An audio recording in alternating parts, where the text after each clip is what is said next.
Welcome. I'm your host, Dustin. Today, we have a very, very special episode. We are introducing the new co host, Darren. I mean, Dean. Ta-da! So, Dean, it's freaking awesome to have you aboard here. For those of you who don't know, Aaron is taking a little bit of a step back from the show to pursue a passion of his. He will be on the show from time to time, but taking up the mantle of his spot is Dean from Dean of the Dead Hot Sauce. Dean, go ahead and let everybody know what you're up to and whatnot. And I don't You know. sure it's not Darren of the Dead? Darren of the Dead. I slipped up a minute ago and I was, practicing my lines like, hey, and this is Aaron. Well, actually, no, sorry, it's Dean. Aaron was the last co-host. Darren is out. If me and Aaron were put together as like a Power Ranger, kind of morphed together, Oh, we yeah. would be Darren. We would be Darren. But no, I'm Dean of the Dead. And yeah, man, I'm, a big shout out to Aaron for letting me come on here and keep his seat warm for a while and, just be a part of the show. And, I've been a big fan of the show ever since I was on it really way back when. Wow, when was that, man? That was like, I think I looked it up. I think it was last July. Wow, so a year? Yeah, about. What a difference a year makes, man. Yeah, you were our first guest, dude, and you've been on the show, multiple times since. You came on to kind of talk about Nightmare on Elm Street, and then we got Oh, your yeah. sauces, Yes. which were amazing. I need new ones because I ran out. Okay.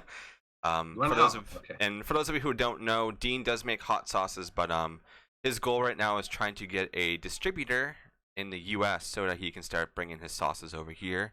So if you're in the UK, make sure you're getting all of his goods, his ales and everything. Yeah. Cool, man. Well, I'm sort of trying to turn it into a brand. So, it started off with hot sauce. It's kind of moved into beer. And now I'm kind of looking at doing a line of t-shirts, tees, some hats, some kind of merch. And I don't know, man. I'm kind of going through like a whole rebrand at the minute. I'm not changing the name or anything like that, but I'm changing up the look of the brand. And we're kind of going down this. I won't say too much because I want to keep it a surprise, but I'm trying to keep it. It's going to turn into more of a brand. So it's kind of not just going to be hot sauce. It's going to be a whole bunch of things. And I could even take this. Sky's the limit with this idea. I could even take it into musical realms, man. I've got so many ideas. But yeah, and just being able to be a part of this podcast because I see how passionate you are about it and how your output is just astounding, man. You're relentless. You're just constantly keeping at it. Thank you. And it's great to jump on board and be a part of it with you. And I can add podcasts to that list of other good stuff that I've got going on Yeah. as well, man. So but yeah. Thanks for having me, man. I mean, I wouldn't have it any other way, Dean.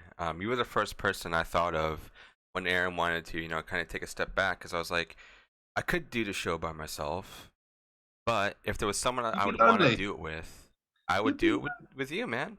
Oh man, you'd be all lonely as well. You'd just be sitting there by yourself. You'd be all lonely, man. I couldn't have you sitting there all by yourself, dude.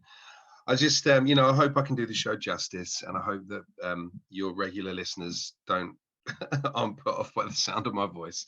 No. But yeah, man, as long as I can bring some stuff to the table, and I'm a huge horror fan. Horror is my life. Horror is my happy place. It's my happy place. So, as long as I can bring some good shit to the table, we're golden. Yeah, and I mean, obviously, we're doing your podcast that you were trying to get started, and running into roadblocks, but obviously doing all the conventions all the time. So yeah. I know there's another reason why you wanted to come over here is because there was consistency, and you wanted that because you really wanted to do podcasting. You really did, and I loved being on your show, and now kind of getting those worlds, put together. And well, man, I think I was trying to be really ambitious.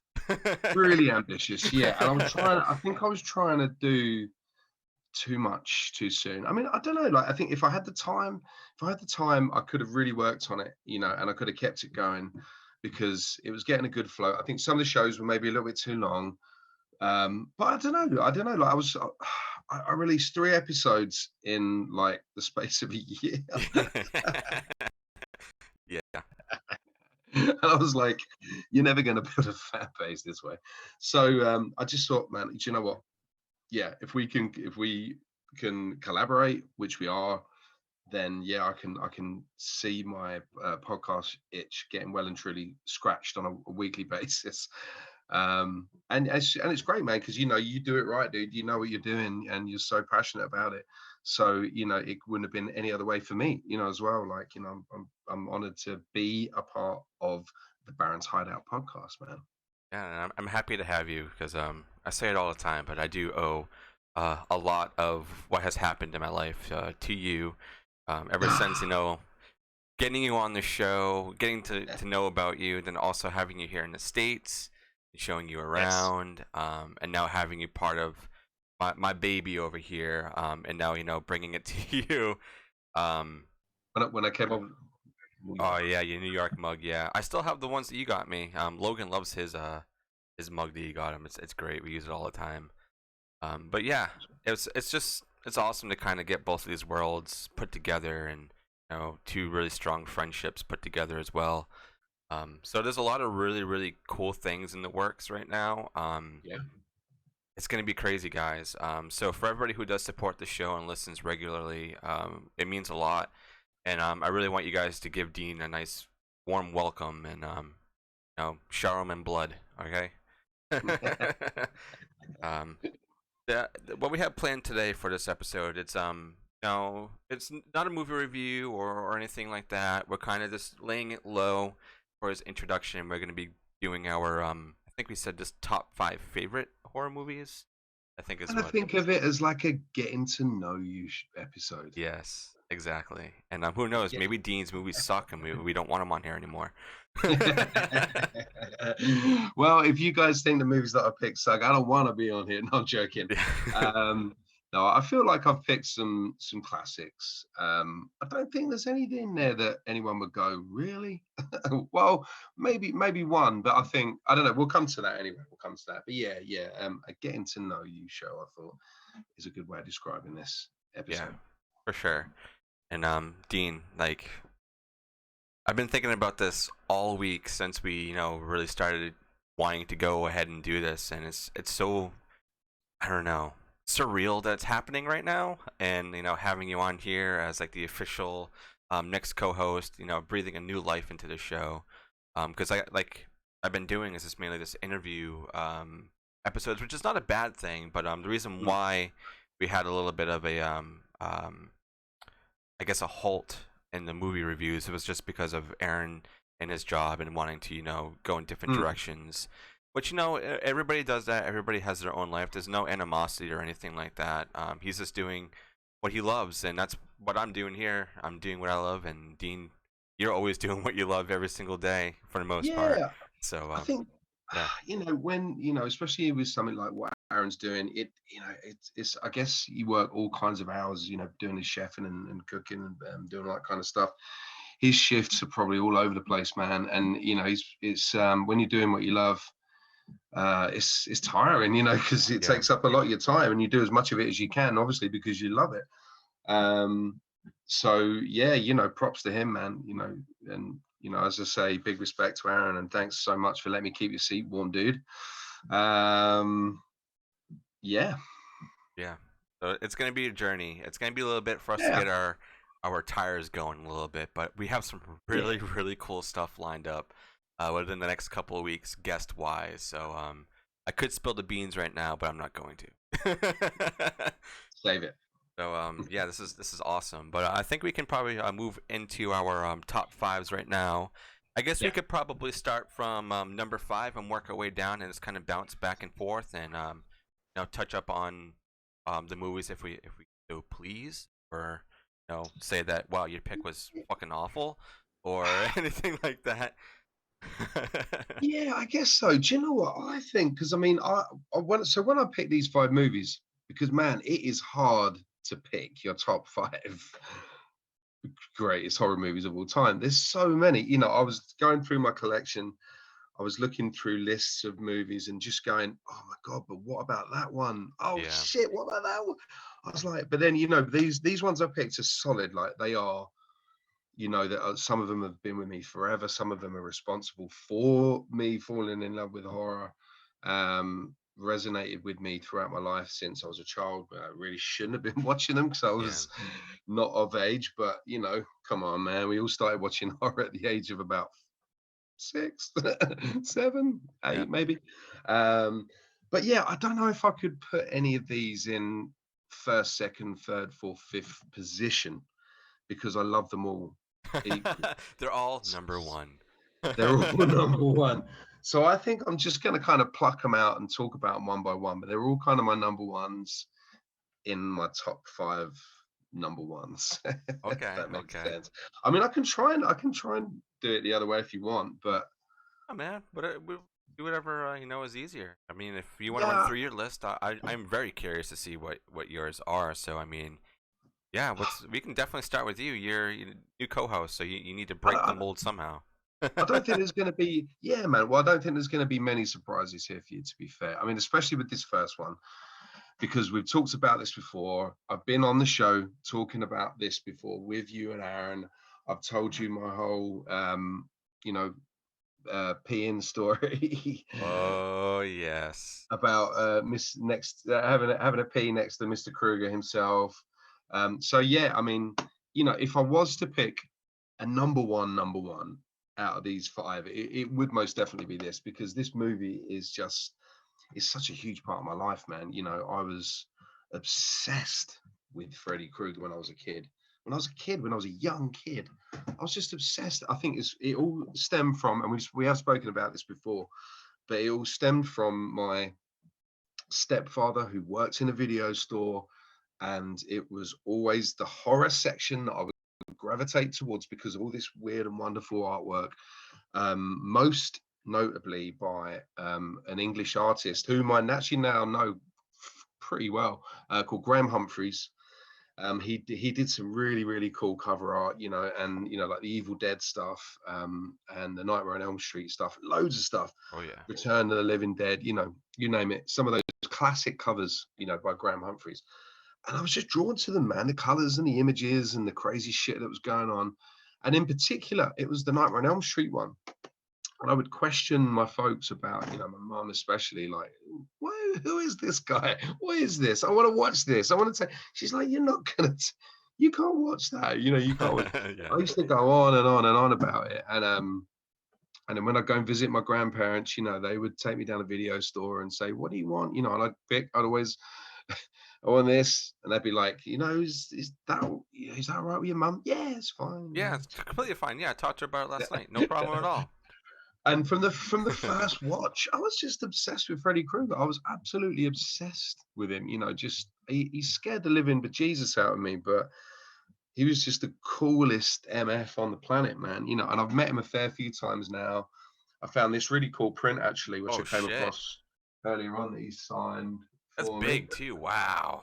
Yeah, it's good. So we've got a convention coming up soon in Manchester called For the Love of Horror, which is for anyone listening in the UK. Oh man, horror conventions we don't get a lot over here, but the ones we do, well, there's 2. um, we get a lot of conventions, but with horror conventions, there's only really 2. In fact, there is a couple of smaller ones, but yeah, there's one in Manchester called For the Love of Horror, and this year they've got the whole of the Dream Warriors cast, That's awesome, dude. Holy shit. minus, yeah, right. Well, in fact, minus Robert England, minus Heather Langenkamp. Patricia Arquette, Oh, Patricia. Okay. which sucks, man, because I love Patricia Arquette. But yeah, and then they've also got Heather Langenkamp. Is that how you pronounce it? Langenkamp? I say Langenkamp, but I think everybody pronounces it differently. So I'm gonna get her to put her autograph on here somewhere, you know, because this is a really cool piece of art, and I've got Mr. Kruger on there already. Dean, I'm telling you right now, make sure you're bringing the book it gave you so they can sign the CD page. Well, the That's in there. Yep. the whatchamacallit, Book of Wax. Yes, that one. Yes.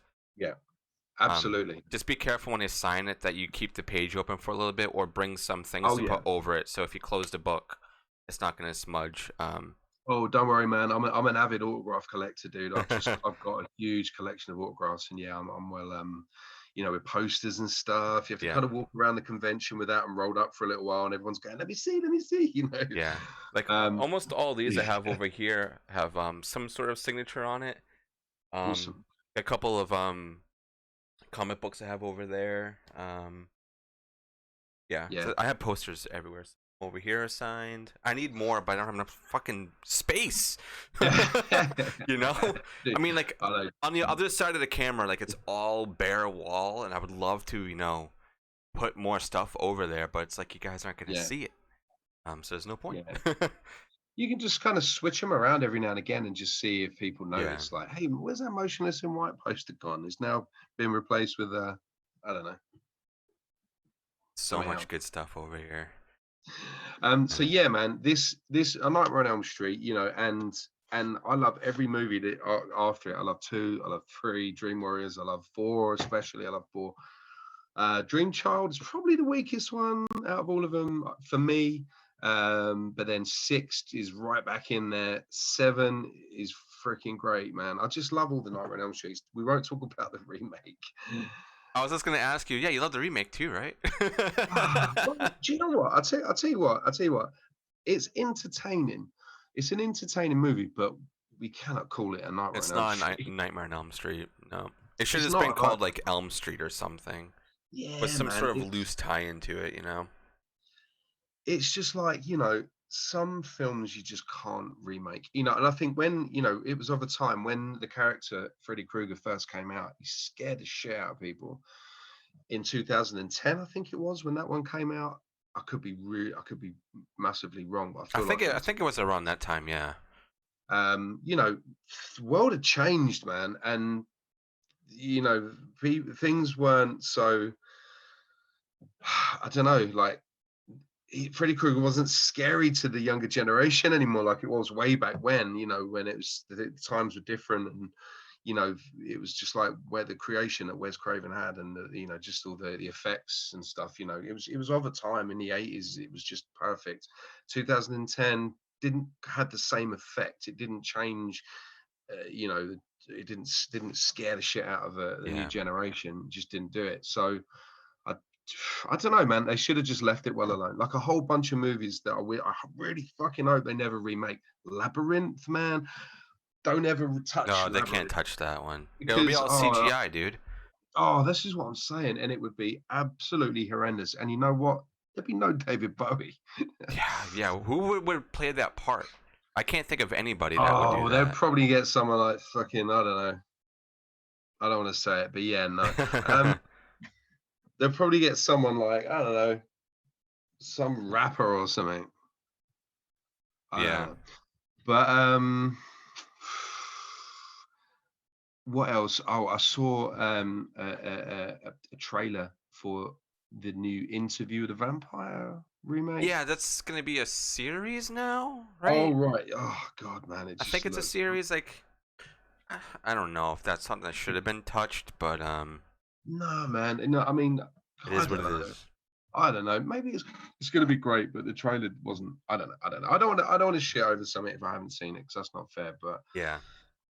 anyway, I'm going off the beaten track, man. Nightmare on Hey, Elm this is what Street. the show's about. That's it, dude. Once you get some horror fans in a room, they may, even if they are thousands of miles away from each other or whatever, they will still go on for hours about horror. Oh yeah. But that's a really good pick. And you know what, Dean? I knew you were gonna pick that one, so that's definitely not a surprise to me. It's really, Yeah, really I not. didn't. I didn't think that was going to be a surprise. I can go with one of mine. I'm gonna work down from five to one. So five being like it's good, but not my top favorite, and one being my absolute favorite. Okay. And I was trying to think of other like subgenres of horror that I liked. I didn't want to just do all like, oh, they're all just slashers or all like that. Yeah. So I was trying to be, out of that category, what would be my favorite one? Hmm. Number five is my favorite creature feature, Pumpkinhead. Okay. I know a lot of Yeah. people would be like, "Why didn't you pick Alien?" Or "Why didn't you pick like Ghoulies or some weird other thing like that?" Um, Right. when I was young, during the time where I was afraid of everything, I think it was Sci-Fi and AMC who would always show a lot of horror movies, and Pumpkinhead was one that I think I saw on Sci-Fi during the middle of the year, and then during like the fall season, AMC was doing movies, and Yeah. Pumpkinhead was on there again. So I saw it 2 times in one year, and Yeah. I remember seeing the creature, and it's being like, "What the absolute fuck is that?" Um, 1988, right? I think that yeah, was. and it's got like Lance Hendrickson in it. Yeah. Very very good story. His son dies, and he has to go get revenge because of the kids that ran him over. But then he starts being taken over by this said being, and every time he was hurt, Lance was hurt. It was a really really cool story. There were other ones that came after. Like I think they went to maybe Pumpkinhead 3 or 4. Yeah. And I think there's rumors that they're remaking it. Okay. And I'm not sure how I feel about that unless Lance comes and maybe they do like kind of like a reboot in a way, but keep some of the old cast and Yeah. keep it kind of the same. But yeah, that's my favorite creature feature. There hasn't really been anything that has surpassed my feeling of watching that movie and also getting a really strong sense of fall and this people being brutalized by this thing. Um, Mm. and it does look like the Alien because I think some of the people who worked on Alien with that creature design also worked on I believe that movie as well. I believe it's Stan Winston directed it, right? I believe so. Yes. Damn. I think I have this movie in the running as a movie review this year, so maybe we'll get more into it with that one. But yeah, Pumpkinhead, dude, it's just that design, and I think you can even buy the Pumpkinhead mask on Trick or Treat Studios, I think. Yeah. And it's definitely one that I want to add to my collection. It's such a great film.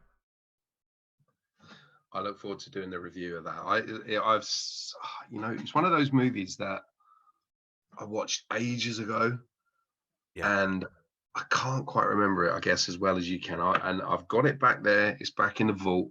I'm going to pull it out and I'm going to give it a watch tonight, I think. Yes, do it. You're gonna be like, wow, this movie is badass. Maybe Storyline I'll is be great. calling you up saying, I can't sleep, motherfuckers. That damn witch. It's You got terrible. everything. It's got pumpkin fields, graveyards, dilapidated like cabins, witches, Oh, possessed humans. It's got I love it everything in already. it, man. I love it already, man. Yeah, it's such a great one. So if you haven't seen that movie, for anybody who's listening, I really do suggest you watch it. They released a limited run of 666 CDs of the soundtrack, and I got Wow. one. Oh, wow. It's in the other room. I should have probably pulled it out for this, but yeah, it's such a great soundtrack. There's only maybe like 10 songs on it, but Yeah, they're all really really good. But that's my that's number 4. really. Is it all kind of like 80s hair metal? No, it's very like twangy western almost. It's got a very big southern feel to it because the movie's like in the south. So they were trying to keep to that, and also for it to sound very rural as well, and farmland and stuff. It's really, really, Okay, cool. really, really. A bit like the horror Oh Brother Where Art Thou? Oh yeah, yeah, yeah, yeah. That's a good way to put it. Cool. What's your next one, Dean? So I'm going to go with a bit more recent film. In fact, it was 2019. Okay. And I think it's surprising that you can actually pick, because you a lot of modern films don't quite cut it as much as some of those old classics, man.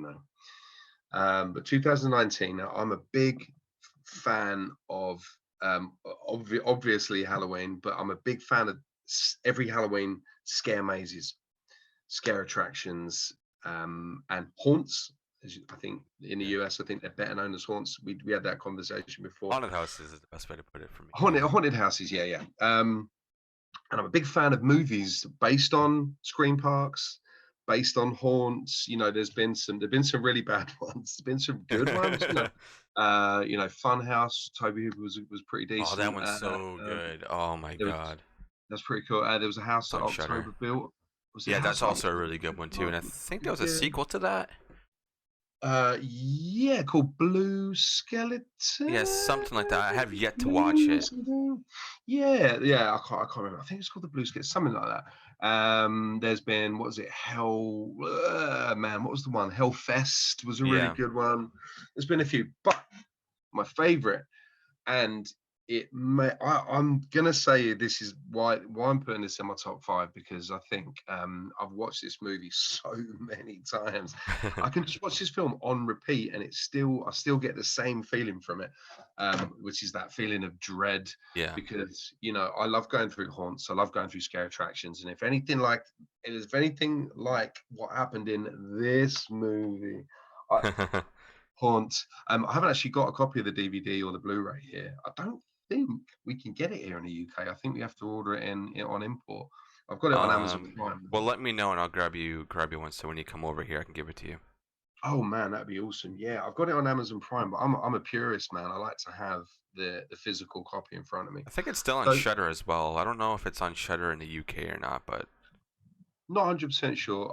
I'm pretty. It might well be, but I actually it mean, I might be bought. because Joe Bob did an episode on it. So if you get Joe Bob over there, you You must see, have that one. we get Joe Bob, but we don't get the movies on some of them. We just get the Oh talk. no. Oh Yes, shit. it's so Just fucking Joe Bob. frustrating, man. Just Yeah. Joe, which don't get me wrong, I love Joe Bob, man. I'm a big fan of Joe Bob, but I'm also a big fan of the movies. Give me the movies. I want to Yes. see the movie. I want to see him talk, and then I want to see the movie, and then I want to see when they take a break and they chat to someone from them, and then they play the second half. Yeah, I miss that, but I don't know whether it's to do with licenses or what. I don't know, Yeah, but that's usually what it always boils down to is licenses, unfortunately. yeah. I bought a copy on Amazon anyway, and I watched this movie over and over and over again. Haunt, man. It's such a great movie. It's really dark. Um, yeah, it's really, I don't know. It's just got it really fills me with dread. Yeah. Some of the things like when they're going down the slide into the bit with the chainsaw, and just all of it, man. It's really, and I think how all the characters, just giving them simple names like Ghost, Devil, Witch, just Yeah. simple no. But the way that they've kind of like modified all their faces and stuff, that Yeah. really messes me up, like Mitch, for example, the ghost, where he takes one of the characters outside and he's like, "Do you want to see my face?"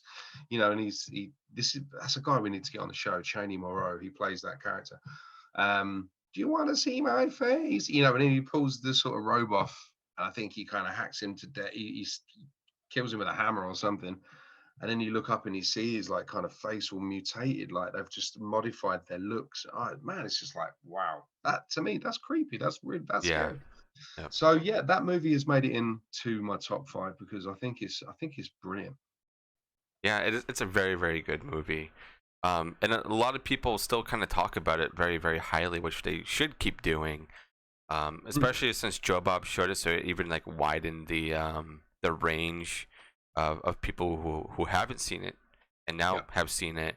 It's really good, and yeah, I get the same feeling of dread, like when she has to put her hand and to Yeah. feel like what those things are, and then she's like, "Oh Yeah. my Yeah. god, there's something like licking me." It's just like, no, no, because like when you go Yeah. into Yeah. haunted houses and stuff like that, you do that.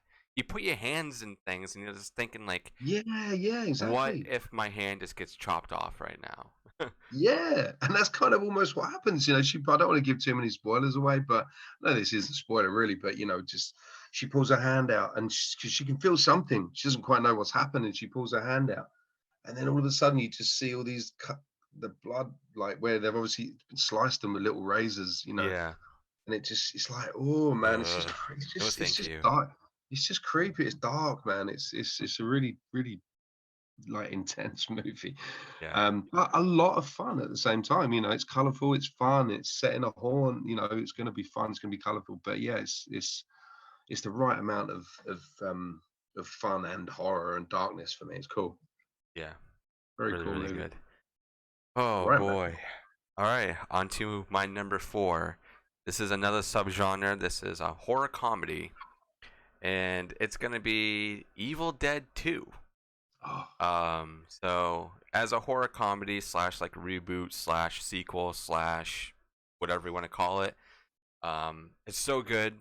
Seeing Bruce Campbell do all these stunts himself, like flipping over and doing crazy things, cutting off his hand, and just yeah, being crazy, like groovy. Like all like the yeah, one-liners and everything is it's so perfectly done. yeah. And out of all the Evil Deads, I love the show. I love Army of Darkness.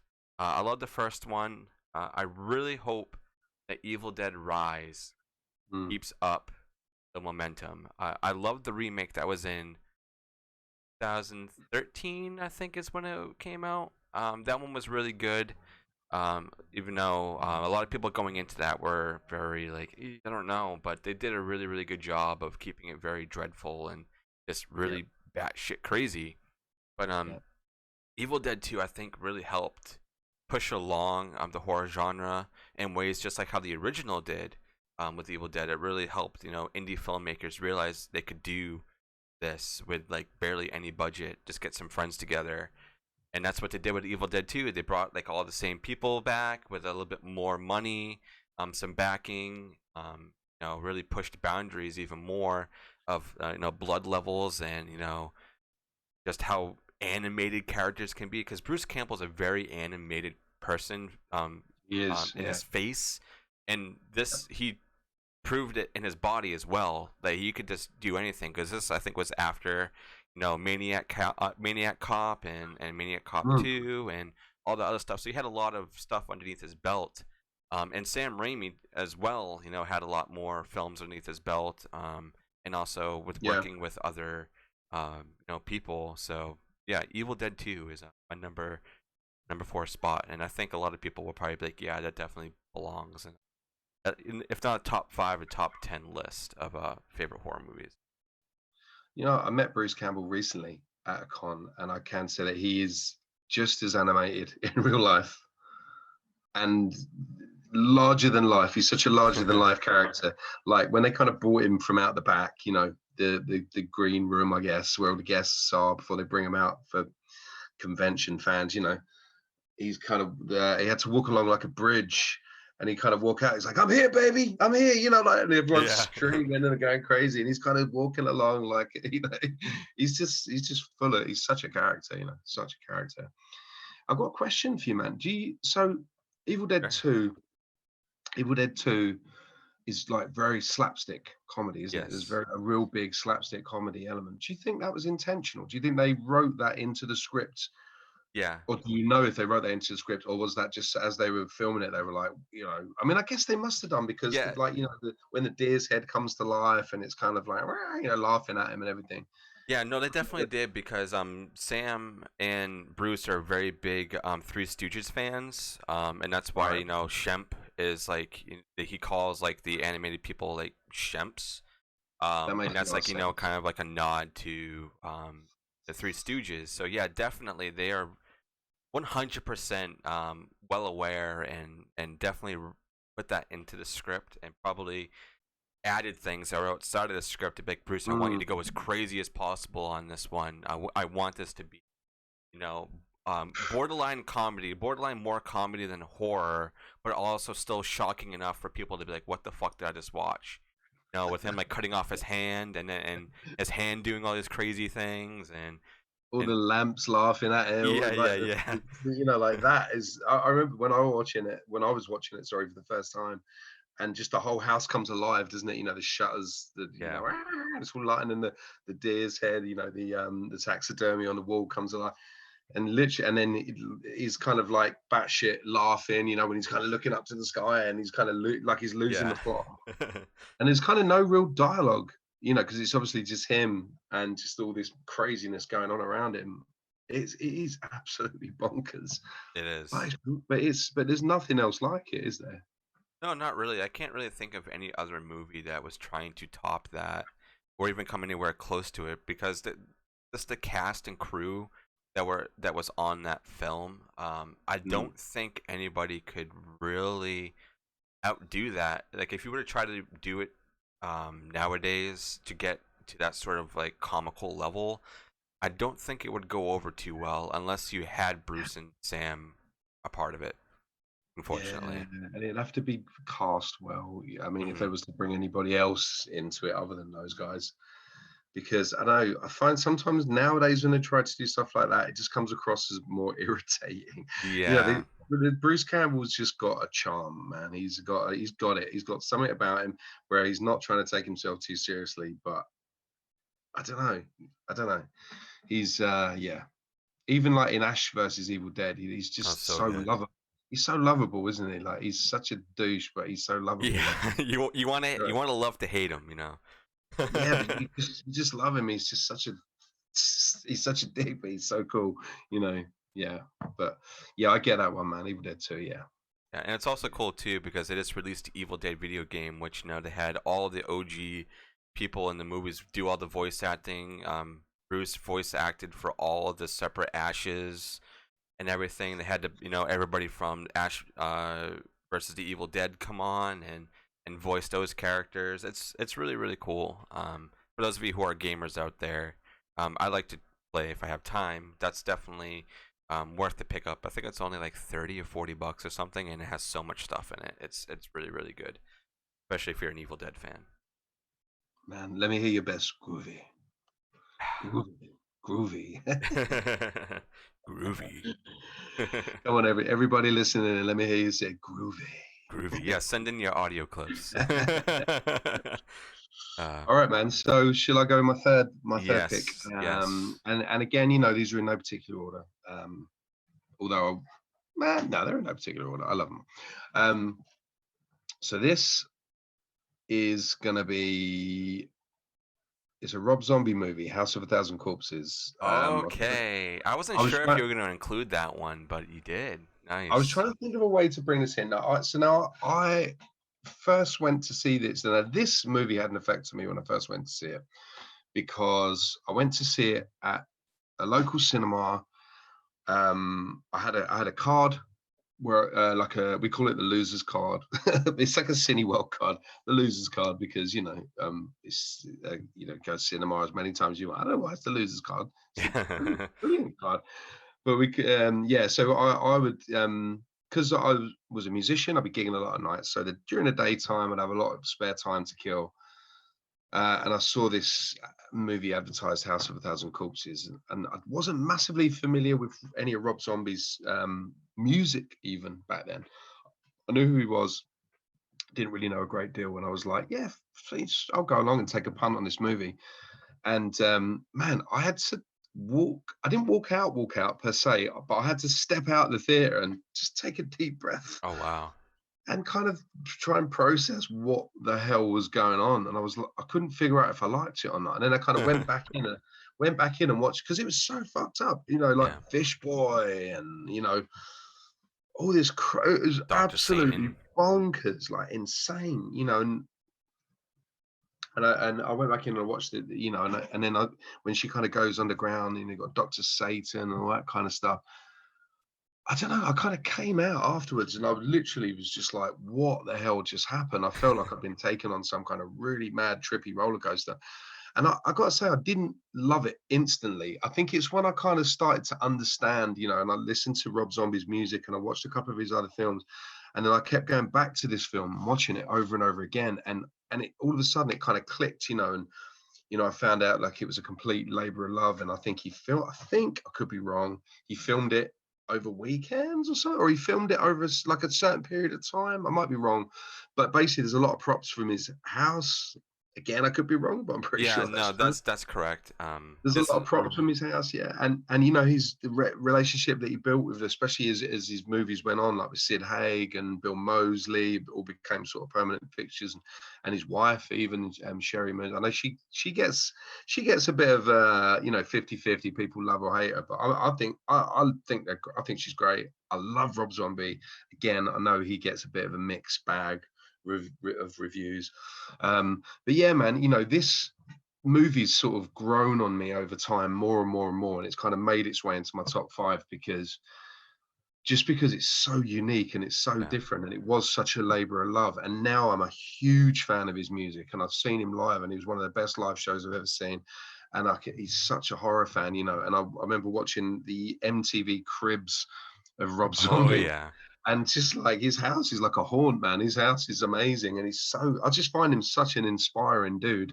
Um, and I really, really love everything he does. And I think it's all comes back to this movie, you know, where he first started out, you know, shooting films, and it's still batshit mental, but it became my comfort movie. Like I'd stick it on at night before I went to bed and just have it on in the background, you know, and I'd drift off to sleep. It was like my comfort movie. Yeah. House of a Thousand Corpses. You know, some people listen to rain apps or you know, like the wind chimes or something. You know, I listen to House of a Thousand Corpses. That relaxes the fuck out of me. Yeah. I'm actually funny enough, I'm seeing him in 4 days, so No way. yeah, I'm going to his concert with like Power Man 5000 Oh, with oh, Mudvayne and stuff too. Yeah. that's the one, man. Oh Yep. Jesus, dude. I was thinking of flying over in August to see him in Vegas. They're playing. I was checking it out in yeah, Vegas in August. But Yeah. This is gonna be my fifth time seeing him live. I wow. love Rob Zombie. I grew up on Rob Zombie. My mom, huge fan. She's actually coming to the show with me. Oh Um, wow, cool. so she loves Rob Zombie. Same with my stepfather. I have a mask of him behind me. Um, Yeah, I got one up there too, yeah. so like yeah, a lot of people do give him shit, and a lot of people are like, oh my god, he doesn't sound that great live compared to his albums. Honestly, he puts on such a great show. He could sound however Oh, the hell he come on. wants. And I mean, Yeah, John Five is just a freaking beast of a guitarist. yeah. Um, yeah, he puts on such a great show, and the new album that he just put out, with it being very wacky, but it wouldn't be Rob Zombie if it wasn't wacky. Man, So, he is every day in Rob Zombie's life is Halloween. You know, yep. like his show is like a traveling Halloween haunt. You know, it's just that guy is just the embodiment of And spooky what's season for me. what's even better is that he's from Massachusetts, so I mean he's a Mm, Boston man. So is he really? yeah, so he was born here, just like Aerosmith is a Boston band. So, Yeah, I knew that. I knew that. So I recently met because I do a lot of conventions, as you know, Dustin, already. But yeah, for anyone listening, I trade as a vendor at a lot of different Comic Cons, conventions, horror cons, Comic Cons, and as a fan, I go. You know, there's a lot of guests that I meet quite often, um, mainly the horror ones. But yeah, so recently I was at one in London called the London Film and Comic Con, and I met Sylvester McCoy, who he was sort of more well known back in the day as being one of the Doctor Who's, oh yeah, but okay, okay, recently he's got a part in Rob Zombie's The Munsters. I think he plays Igor.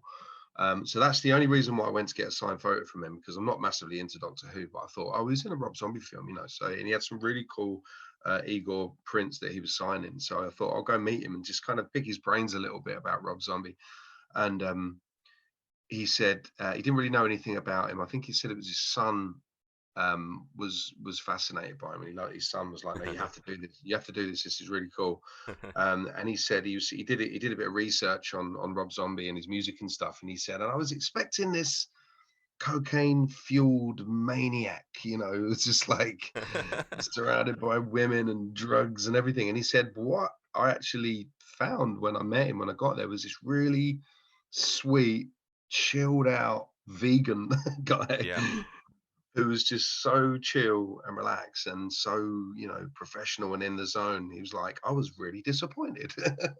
So um but yeah, you just said Rob Zombie was a lovely guy, and I was thinking, yeah, good. You know, I'm hoping he's not an arsehole, because I'd love to meet him one day. But yeah, House of a Thousand Corpses, man, that is in my top five. It is just, yeah, yeah. I guess if I were to pick a Rob Zombie film, it would probably be that one too. that's my favorite of his. Yeah, yeah. So all right, Most people go with Devil's Rejects, I think, but yeah, that's Aaron's favorite. We reviewed that one on here, and I love Devil's Rejects. Don't get me wrong, but I think House of a Thousand Corpses just like started off so so strong and crazy for him, and just trying to live yeah, up to that hype and just yeah. craziness. It's a Oh lot. man, It really, and and it spawned all these characters like Spaulding is now an icon. God rest Sid Haig's Yeah. soul, R.I.P. Sid Haig. But that image of Spaulding, as the clown, is just how many tattoos and cosplayers and that do you see, and figures of Spaulding. He's an icon now. He's a horror icon. Yeah. And he delivers some great lines. But just oh man, I'm even thinking about it when he goes through.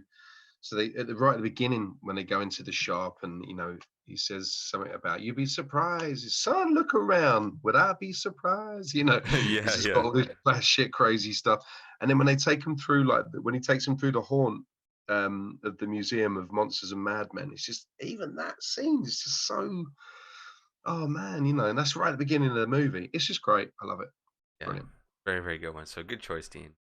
Yeah. Uh, all right, my number three. This is gonna be weird because this is like a brand new movie, but it has like gone through all of my top tens and like favorite movies of anything, just because of how genuine and amazing the crew is and cast, and also just how great the movie is Revealer, which is a Shudder original that just came out about a month and a few weeks ago. Which everybody that I have talked to through that film have now become really good friends of the show and of myself. It's a very tough story. It's about good and evil, about a stripper meeting a religious zealot essentially, and they have to come together because it's the end of the world, and they have to find peace within each other and become friends and build a strong relationship, and also have to get through all this together. It's just, I haven't seen a movie like that in the way that this is written and portrayed on anything, I think, ever. And Mhm. it's also spawning a comic. It has Tim Seeley in it and Michael Morrissey, who are comic book artists and writers and whatnot. Mm. They did a really good job with that. The whole cinematography is great. It's just such a good movie. For those of you who haven't seen it, you need to watch it. It's on Shudder. They are going to be releasing, I think, the Blu-ray soon. Um, this is beautiful. A lot of people were kind of shitting on it because they're like, "Oh, this is like super low budget or whatever," because it is a low budget film. I hate when people say that. It's like, yes, it's low budget because it's a low budget. Mm. You know, Yeah. but yeah, Revealer is a film that needs to be looked at now and forever. And it's my number three. Because it's more of a serious movie, so that's why I wanted to put it in that spot. Because when you think about horror, horror is serious in a way. It's always been kind of putting the middle finger to the man, and what's going on with the world, and shaping itself around everything, and that's why you get really fucked up movies that come out. Like David Cronenberg movies are just so fucked up because of like the world around us that's going on. Like Crimes of the Future is such a tell of what's going on in the world right now with everything. Um, Mm. and this is one of those movies that it's like the world's really fucked up. And the funny thing is that this movie was kind of based around the Satanic Panic in the 80s because it's based in the 80s. And guess what? We're kind of going through that same thing right now in different avenues. And Mm. it's just such a great movie. So please go support this little film. Dean, if you haven't seen it, you need to. I was going to say, man, I have to hold my hand up. I have not seen this film yet, and I know that you recently interviewed the cast. I know you become friends with the cast, and I know you have actually championed this movie to me a few times. And I have to admit, I haven't watched it yet, but I'm going to watch it, man. You put it in your top five, so that's something. Yeah, and it was filmed during It's, COVID too, and I think they shot this in I believe they said 6 weeks. And they had to lock down and do everything. Everything is built in one set. They wow. were doing a watch along for something that was kind of part of Salem Horror Fest, which is Fright Gown, which was just like a watch party thing where other people can do it. So they had a watch party, and Luke, the director, and the Kato and Shayna and everybody else was kind of chiming in and giving some behind the scenes, and it's just like seeing how the chemistry between Kato and Shayna were behind the set, and just how goofy they were with, like, working on this really serious film.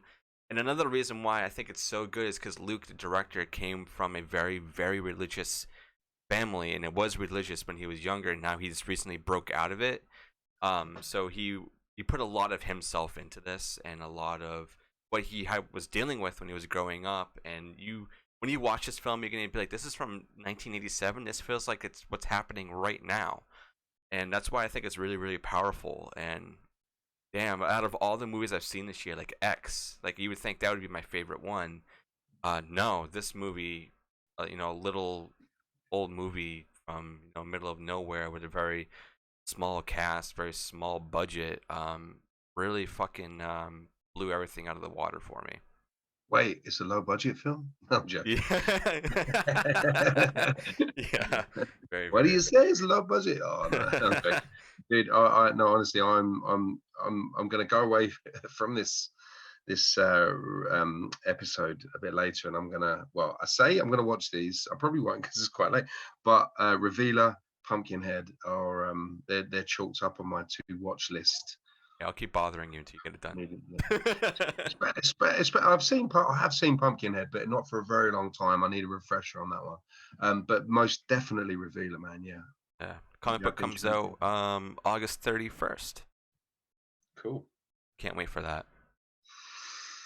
What about your next one, Dean? Your number two. We got a couple left. So we got a couple left, and I've also got a wild card as well. Oh, okay. I didn't even think about doing that one. Well, because we said pick 5, and I was like, hang on a minute, I have to talk about this, and I won't go on for ages, but I'll chuck it in at the end. But yeah, so next up, I'm going to bring in so this again, it's an old movie.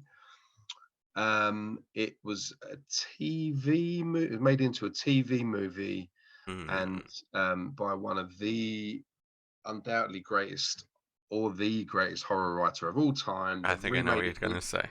They've remade it recently, and I thought the remake was fantastic. I thought it was really good, but I don't think you can beat the original. Yes, I knew it. Oh, yes. Yes. I'm not sure you can beat this original, man. Just such an awesome movie. I don't know, what can you say about it? Just the journey it takes you, the bond between the kid. I mean, what is there to be said that hasn't already been said about Stephen King's It? And that's something we could talk for flipping ages about. Especially on that show. Yeah, man. But I love that film. I'm fortunate to have met quite a lot of the cast with the kids, who are now obviously adults. I'm very fortunate enough to have met Tim Curry recently. Bless him. Yeah, he's still doing, he still comes to shows, man. He loves the fans, and he's, man, what a guy. Tim Curry, man, one of the greatest actors that the world's ever produced. We're so grateful for him. He's a Brit, man. He's a fellow Brit. yes. And it's so funny, actually, because when I met him, I'm originally from a small town called Enfield in North London, and I'm sure undoubtedly he knows where Enfield is, Tim Curry, because he's from UK. And when I met him, he kind of looked at me and he said, where are you from? And I said, Enfield. He just looked the other way. As if he knows, Enfield these days has gone downhill. Oh no. Never used to be, but yeah, it was quite funny. But anyway, no, man, him as Pennywise, he's just so charismatic. He's brilliant. He's so funny, but yet so scary. Yeah. All the different individual stories. I mean, it's just I love the way it was. I really like the TV movie vibe of it as well. From the opening scene. And I tell you what, man, the soundtrack.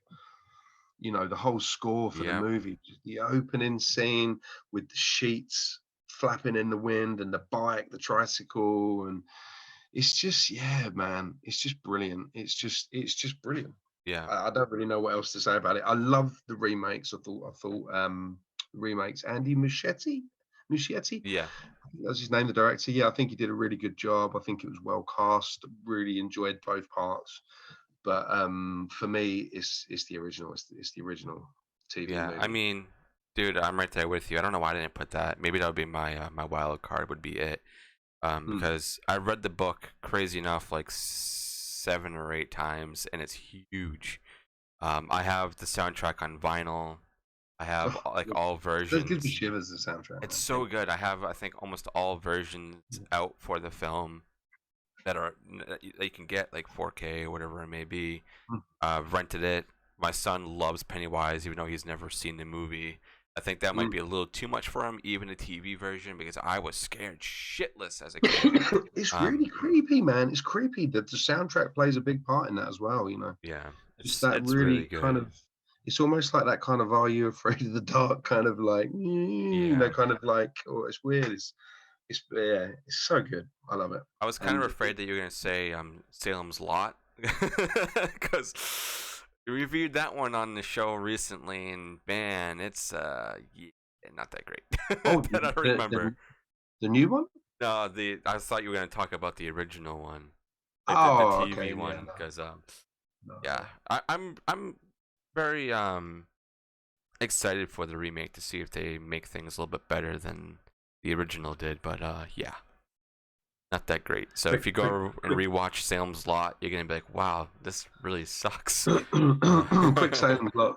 Quick Salem's Lot story. Well, not so much Salem's Lot, but I was playing a gig once in my band many years ago, and we were on after this woman. She was like playing violin. It's kind of country sort of music, and we were quite a heavy rock band. Bit of a weird pairing. And I came off the stage, and this American guy was like, "Man, your band was great. It was really good. Older guy, can I buy you a beer?" And standing up at the bar, and this he must have bought me about 3 or 4 beers. We were chatting for ages, and the drummer came over. The drummer of the band came over, who was also he was an American at the time from Ohio, and he goes, "Man, do you know who that is?" I was like, "No, I've got no idea." It's David Soul. So you've been chatting to David Soul for like the last hour and a half. Oh The wow, lead from Starsky and Hutch, and obviously from Salem's Lot. The yeah. guy from Salem's Lot. And I literally had no idea. Really, he was there? Jeez, I didn't know. I was talking to him for ages, like just about music, how much he loved music and stuff. Oh So wow, that's pretty cool. But yeah, man, it is yeah, yeah. All right. that's the one. My number two. This is more,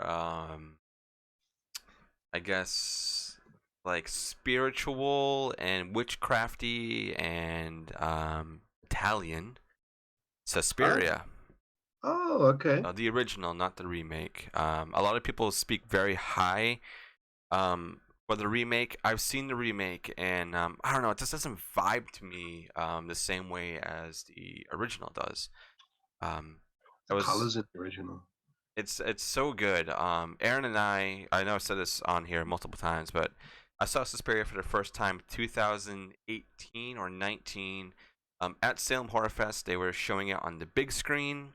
It was my first time ever watching a giallo or Italian horror film, even though this one's not really giallo, but people consider it that way anyway because it's a Dario Argento film. But it's so colorful. The score is great. I have the whole Goblin score on Spotify. I listen to the soundtrack all the time. It's so good. I want to get it on vinyl, but it's really hard to get. And also, Goblin came around here, I think, about a year or two ago, touring. They're still out there doing it. And I want to Wow. see them so badly because, damn, they're just like a Yeah. John Carpenter, but, Yeah. Italian. Yes, and, exactly. Yeah. and Claudio Simonetti, right? yeah, it's, oh, God, it's so good. And the movie itself, it's just so jarring and crazy and like, what the fuck's going on? And I Mm. got it on 4K, and it's so um, writing is so good, and just the twists and turns and the final act is crazy, and it's just been a favorite of mine ever since. And every time I talk about anything Italian in the horror world, I always ask if people have seen Suspiria. I know people are gonna be like, "Well, Dario's got better films out there." Yeah, I know that, and he's got his new one out that's called, I think, Black Sunglasses that just came out or something like that. That I do want to Mhm. watch, but it hasn't got here in the States yet. I think it premiered in Italy, about a month or two ago, so it might be coming to you, Dean, if not already. Yeah, I haven't seen that one. I haven't seen that one. No, I've again as at a convention. I've met Dario once.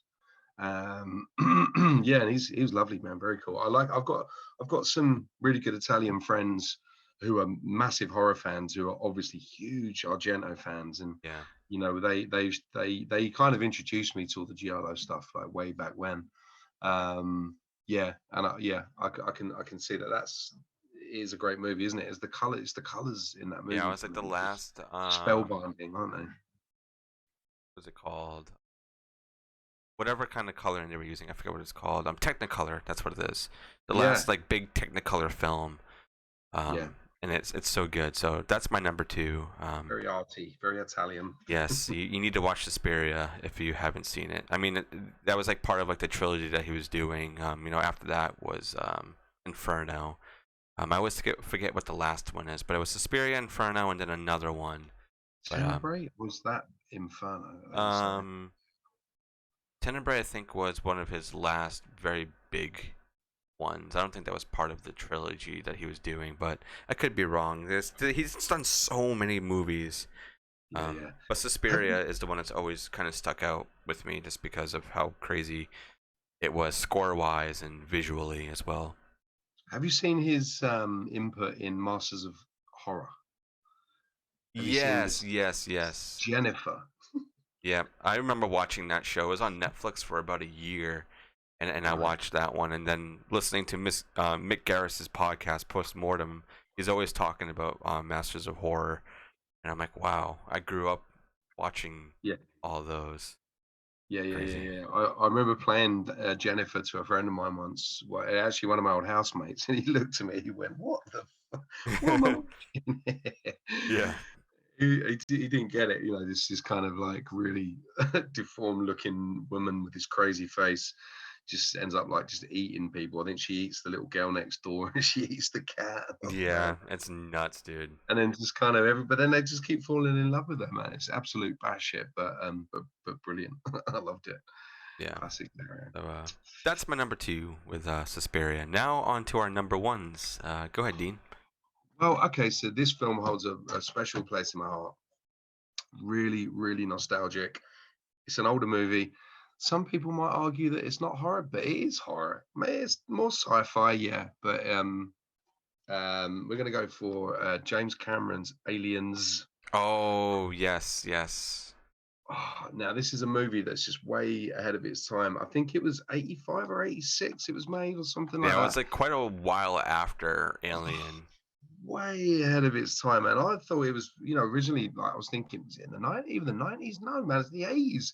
Like, it's one of those movies I can watch over and over and over again. All of the characters, Bill Paxton's character, Hudson, Michael Bain as Hicks, Corporal Hicks, Paul Reiser who plays, yeah, man, I'm really bad with names, but the kind of bad guy, Gorman, Yeah, Sigourney Weaver, just all these Apone, all the characters they introduce to the Colonial Marines, and you can just really feel that tension when they're kind of getting on the ship, the Nostromo, and they're kind of riding into to kind of to this wreckage, yeah, and then just all the horrors that await them, all the Geiger-esque, that scene where I think the first time you see an alien burst out this woman's chest in the movie, where she's kind of like up against the wall, and you've got all the aliens in around them, and this kind of so artistic, man. yeah, It's so cool. And it's such an adventure as well, and it's terrifying, man. The aliens are genuinely terrifying. I think it was one of the first 18 certificate films I watched as well. I think I saw that before I saw Nightmare on Elm Street. I'm pretty sure that and oh wow, RoboCop. Like, I remember seeing the first 18 certificate movies I watched. But yeah, I've always loved Aliens. It's always been one of my favorite films. We had over here in London once. We had the Trocadero in London, which is like right in the center of the West End. Piccadilly Circus, Leicester Square. They had this thing called Alien War, and it was like a walk-through attraction where you would it was like a simulating like the ship, the alien ship, and you were sort of led through by a marine, and everything was shut down, and the alarms would go off, and the aliens have escaped, and then all the lights go out, and strobe lights, and people in these big alien costumes, man. And I was hooked. You know, we would go as teenagers, we'd go and visit it like once a week. Every week, you know, It's would be awesome. our trip down to the Trocadero to go and do Alien War. And outside, you know, they'd have the soundtrack playing. They'd have all like that. I think they had the replica of the armored vehicle there as well that was screen used. Oh wow. Ah, and I was just obsessed, man. Absolutely obsessed with Aliens. It's always been one of my favorite movies. Absolutely love it. I could watch it over and over and over and over again. Yeah, and plus all the character building in that one too. You actually feel for all of these characters, Well, yeah, all that's of what I them. mean. Yeah, you're on that journey with them, man. You know, when they're going in, you know, they don't know what to expect. You are going on that journey with them, and as Game they, over, man. Game over. yeah, stop your grinning and drop your linen. And there's R.I.P. um, Bill Paxton, man. God bless him. oh, what again? You know, what a character. What he was so perfectly cast as that role. You know, that slightly unhinged, Yeah, crazy, dude, lovable, like he is nutcase. so funny in True Lies too, man. Oh my Yeah, god, that's another really really good film. Not horror, but no, an Arnold yeah. movie, True Oh, great Lies. movie. And Jamie Lee Curtis in that is woo. Um, say no Yeah. more. Different conversation. But yeah, the scene with Lance Henriksen as Bishop, I believe. Yes. Yep. Yeah.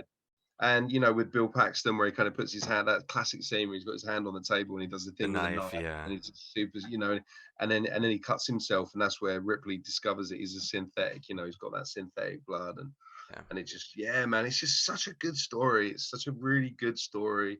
It's full of action. It's full of horror. It's full of just masterful, you know, Yeah, say, James Cameron just has that mind, you know. He's such a brilliant filmmaker. I mean, he's still doing stuff. I mean, like Avatar. Speak what yeah. you will about Avatar or Avatar 2 or anything like that, the long-awaited Avatar 2. Just everything that he Mm, did up until like the recent years, it was just brilliant. His mm, writing is like so above anything else. yeah. Yeah, Um, he's definitely a genius, man. He's definitely a genius. And you know what? Aliens was his second movie after Terminator, I think, I believe. I believe so, yeah. Not sure if I don't. There's in this podcast, guys. There's a chance that I may get quite a few of the facts wrong, Hey, that's but fine. again, write in and correct me. But yeah, man. But I think that was his second movie after Terminator. I believe, Yeah, because I'm pretty sure he that's right. That's what I've heard and I think I've yeah, read. that's why Michael Biehn ended up. I think there was originally that role was meant for somebody else. First of all, the Michael Biehn role. Can't remember the actor's name, but I think he had a bit of a heroin addiction or something. So they had to get rid of him. And he was like, oh no, we got, you know, Michael Biehn. I've worked with him on Terminator, so they kind of got him involved. But yeah, man, just as I said, you know, it's full of action. It's just such an awesome journey, and some of it's terrifying. You know, like the bit where because they've got those little readers where they can sense how close the aliens are Yep. getting, and that wrong, wrong, wrong, wrong, wrong, wrong. And the more it kind of pulses, you're thinking, shit, man, Yeah. you're on the edge of your seat. There's that one particular scene where they look up through the vents and they can see all the aliens crawling at them. Oh, damn. And Yeah. they're scary looking bastards, man. You know, Geiger created some really evil looking beings. And yeah, aliens for me. No, I know most people would say alien, Yeah. but no, man, aliens. Another thing too that would like really amplify for you, Dean. I know you're not really a gamer or anything, but for me, when Alien Isolation came out, Oh, that yeah. game is just holy fuck. If you want to experience being hunted by an alien in your own home with great surround sound and having to do all this shit, it is an intense game. Really, It's I so good, feel dude. I feel like I've either played it or I've got a copy of it somewhere. But maybe did it come out on the PS3? I think it was on PS3, PS4. Yeah. I think I've got a PS4 now. I'm still on the PS4, guys. I'm on the PS5 yet. On the PS4. I think I had it on the PS3, but then I switched up to a PS4, and I feel like you'd shit I haven't yourself. played it. I really do. I think that you would shit yourself. I need to go back. I'm damn sure I would shit myself, man. The future of horror lies in gaming, man. You know, I've got VR, and some of the horror of VR is just terrifying. Like I did Oh literally yeah, have to shut my eyes and take the thing off my head because it yeah. scares the crap out of me. And but yeah, a little bit of That side note on that. Do you dude, want that to? Oh, go ahead, Dean. I was just gonna say Alien Isolation on the VR. I mean, wouldn't that be I terrifying? think it's like that. I think you can do that on the PC. I think people have found a way to do it. Um, Yeah. but do you want to do your wild card before I go to my number one? Yeah, go on then. I'll keep it short because I know I'm going on a bit. But yeah, so it's so I discovered this actually through the play first of all. Um, there's been two movies made of this one, and I think it's the story itself and the character she's I think is one of the most terrifying characters ever for me. One of and the remake starred Daniel Radcliffe, Harry Potter, Okay. written by a presenter over here called Jonathan Ross's wife, Jane Goldman. It is, of course, the Woman in Black. The I Woman was in just Black. gonna say, yeah. Now, not I'm not talking about that remake, but I'm talking about the original BBC movie. I've been meaning to get around to watching that. I hear a lot of really good things about that one. It is. I mean, it's obviously it's dated, and it's a TV movie adapted by Nigel Neal. It says directed by Herbert Wise. It's a real. Do you know the story? Yes. Yes, it's a real typical old English ghost story, but just that character of I don't even want to say her name. The Woman in Black. Just absolutely terrifies the life out of me, man. You know, sometimes when I go to take the rubbish outside or the trash, you guys call it, I just think at night, if I looked up and just saw that figure standing there, I would die on the spot, man. I would die. Forget aliens, forget Freddy Krueger, forget fucking Dr. Satan. If that bitch was standing there, she doesn't even have to be doing anything or coming at me. Just standing Instant there, death. staring at me. I'm done. I'm out of there, man. I've seen the play in London. I think it's at the Fortune Theatre, and I think it's the second longest running show in London, other than Mousetrap. Oh I wow. must have seen it, no lie, probably about 18 or 19 times. Holy fuck, Dean. You might as well become a producer on that show.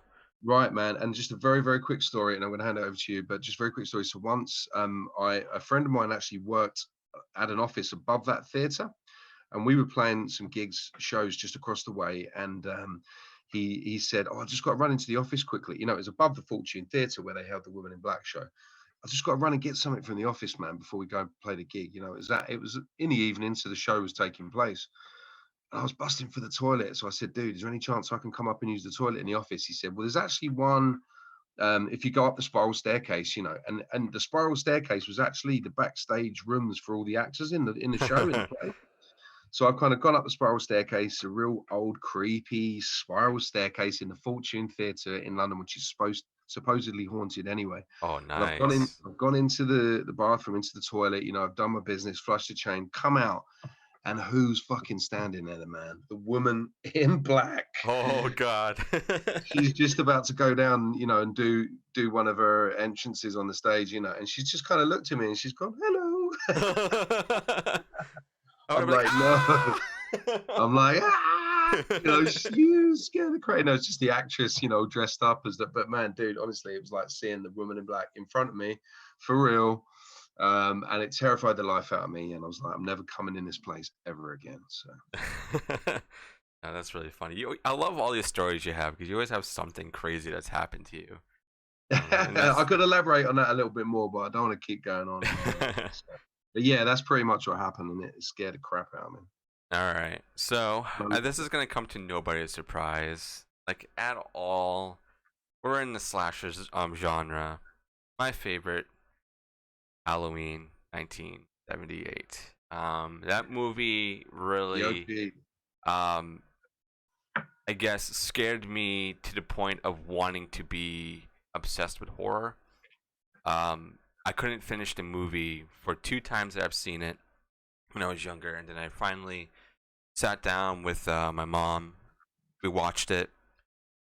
Couldn't sleep for 2 weeks. Was just terrified of Michael, just terrified of being like, well, what if he's waiting at school for me or something like that, and just the whole tension of that film and how realistic it is, and knowing that it's just a dude, anybody could be over there in a mask that could kill you. Yeah. It's so brutal, and obviously it spawned so many movies, and we're finally Mm. getting the quote unquote ending of an era or saga, with Halloween Ends this year, and Oh, they do it justice. it's just this movie. I mean, everybody knows I have a ton of Michael masks that are behind me. My son is now obsessed with Michael Myers without even watching the movie, other than like a couple of scenes I let him watch. He dresses up as Michael a lot. He takes my Mm. masks all the time. Yeah. So like he likes Michael, but he doesn't really know like everything. He knows that he hurts people and whatnot. Mhm. But he hasn't seen the movies yet. And damn, I just like out of all the slashes that have like came out and like spawned other things, it's my number one. I owe a lot to that film for making me Mm. who I am today, and Mm. it's just brilliant, brilliant. Mm. John Carpenter is just a brilliant mind. He's another one of them. Um, Yep. and nothing has really topped that in the slasher world, really, Mm. of the original. Yeah. So yeah, that's my number one. Yeah. Yeah. That's a great number one, man. Yeah, for sure. Um. Yeah. Yeah, Um. it's I agree. nuts. I I hope they mean, do the. I hope they do the end justice because there's been a few. There's been a few turkeys in there along the oh, way. for sure. But then you know what? I mean, even with Nightmare on Elm Street and with Friday the 13th, they're not all going to be Numb. great movies. Sometimes the turkeys are fun, man. You know, there's some fun moments. I think one of the most bizarre things about that whole franchise was Season of the Witch. Like, where did that come from? Yeah, Um, but it's brilliant. Don't get me wrong; it's fantastic, man. I love that movie. It is absolutely brilliant, you know. And a lot of people say if people are going to make a third movie in a franchise, make it Season of the Witch, make it like Season of the Witch. Yeah, it is great. But yeah, man, I feel you on Halloween. I think all real big major horror fans, you know, people that love the genre as much as we do, and are as passionate about it as we are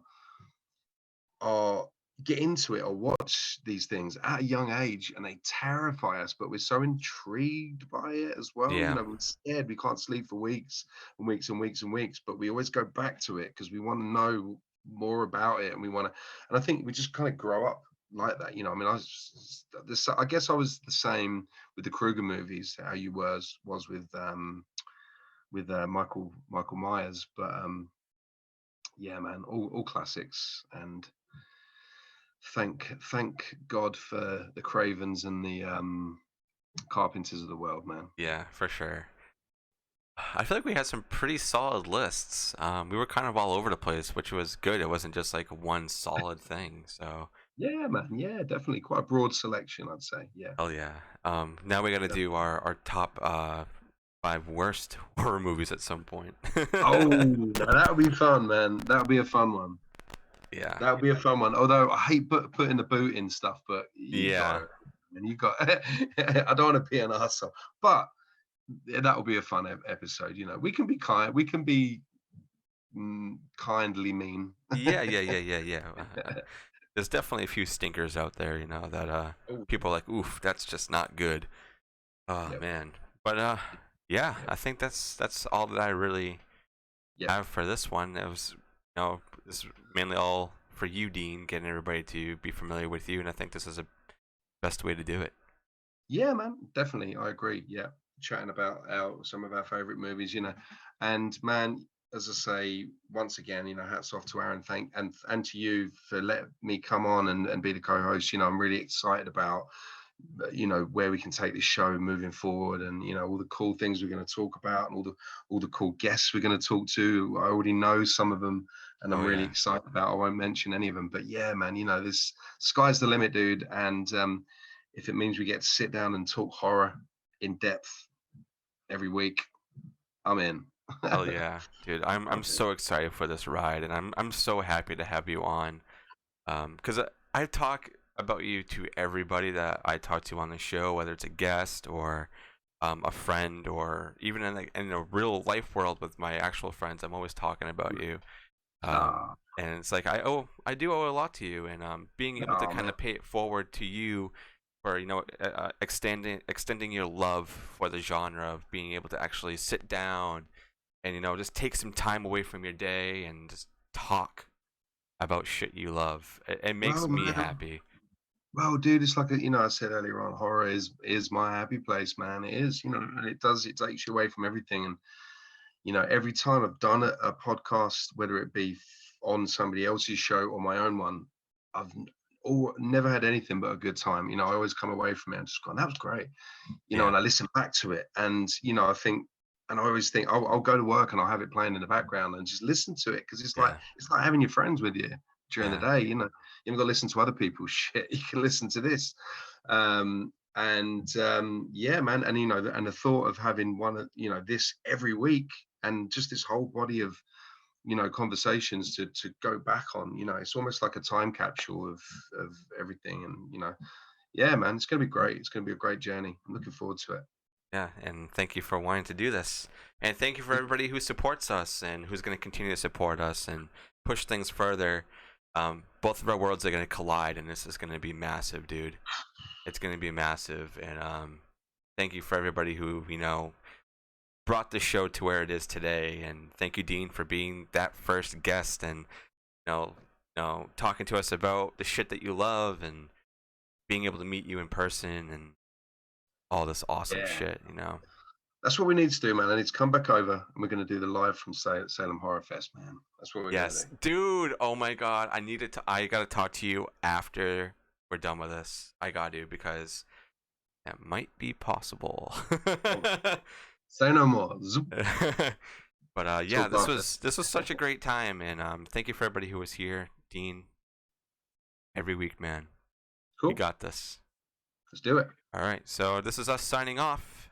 This is a long episode, but you know what? The longer, the better, because there's more shit for you to listen to. So yeah, I was your host, Dustin, and I was your new co-host, Dean, or yes, Darren, or not Darren, not Aaron, not that, Dean. yes, and thank you guys for listening, and we will be catching you on the flip side. Have a good one, everyone.